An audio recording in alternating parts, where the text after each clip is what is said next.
action médico-sociale. C'est avant ce qu'on appelait des CAT, donc des centres d'aide par le travail, et c'est un lieu où on a voulu mettre en avant les compétences de personnes en situation de handicap. Parce qu'ici, sur ce lieu, hormis le bâti, tout a été fait par les personnes en situation de handicap. Tout ce qui est l'aménagement, tous les meubles que vous avez, les jardinières extérieures, les terrasses, les tables, les chaises, tout a été fait par les personnes en situation de handicap.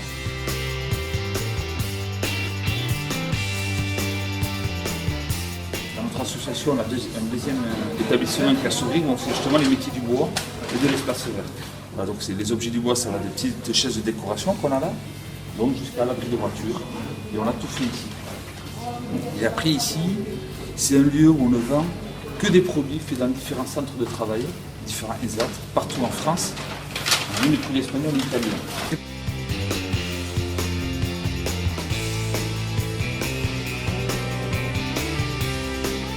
Ici, on vend des compétences, donc on vend des produits bien faits, on vend des produits de qualité. Donc on est plutôt sur des produits un peu haut de gamme, d'épicerie fine, que sur des produits de consommation courante.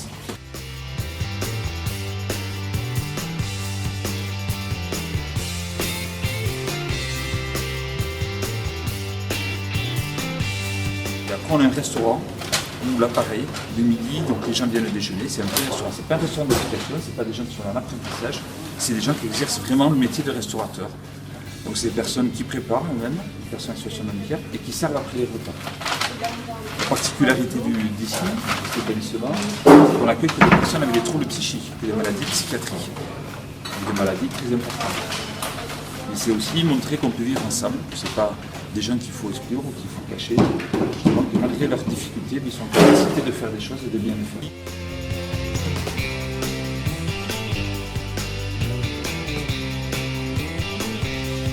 Alors on a un restaurant qui marche très bien parce qu'on est plein tous les midis.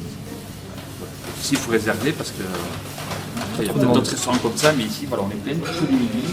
Parce qu'il y a un prix qualité, il y a un prix savoir-faire. Alors quelqu'un m'a dit, mais j'ai entendu parler d'ici, donc la réputation.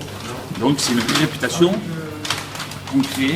Les personnes qui travaillent ici, c'est pas nous qui la faisons cette réputation, c'est leur propre travail qui fait effectivement qu'il y a de réelles réputations. On a un restaurant qui marche très bien parce qu'on est plein tous les midis. Ici il faut réserver parce que après, il y a peut-être d'autres restaurants comme ça, mais ici voilà, on est plein tous les midis. Parce qu'il y a un prix qualité, il y a un prix savoir-faire. Alors quelqu'un m'a dit, mais j'ai entendu parler d'ici, donc la réputation. Donc c'est une vraie réputation. Nous ici on sort 50 couverts jour, plus les gens qui mangent ici, donc 60 couverts. On fait tout sur place, donc on n'achète rien de transformé. Donc on n'achète pas la tarte toute faite, les conserves, le gâteau tout fait ou le plat tout fait, tout est fait.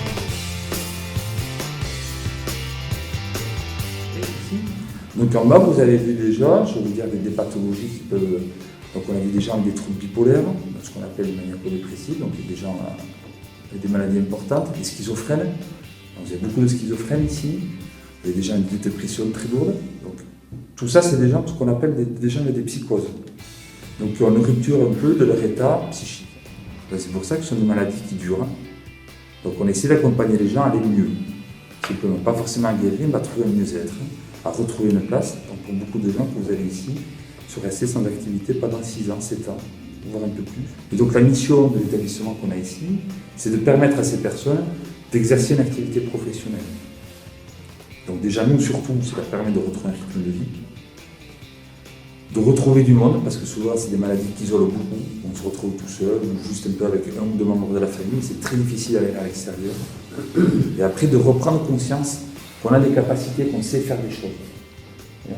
Ce dont je vous parlais tout à l'heure, moi je suis persuadé que vous tous, même si c'est difficile de trouver, vous savez faire des choses. Mais si vous n'en êtes pas persuadé, c'est pas par exemple l'employeur que vous allez trouver en face de vous qui va le trouver pour vous. Par contre, moi, ce que je peux essayer de faire avec les équipes avec qui on est, c'est se dire comment est-ce qu'on peut les accompagner à aller mieux. Qu'est-ce qu'on peut faire? Ça, là-dessus, on peut réussir. En plus, on réussit mieux parce qu'on est plusieurs. Et on se fixe un même cap tous ensemble. Et c'est pareil en entreprise, qu'on a le même cap tous ensemble, en sport, partout. Si on est tous ensemble, ça peut devenir une vraie force. Mais c'est pas juste en parler d'être ensemble, c'est le faire. Parce qu'après en parler, on peut en faire des réunions, on peut dire qu'on fait tous dans le même sens. Le métier principal qu'il y a dans une ESAT, c'est un métier de moniteur d'atelier. Donc ce sont des gens qui vont accompagner les personnes donc en situation de handicap à exercer une activité.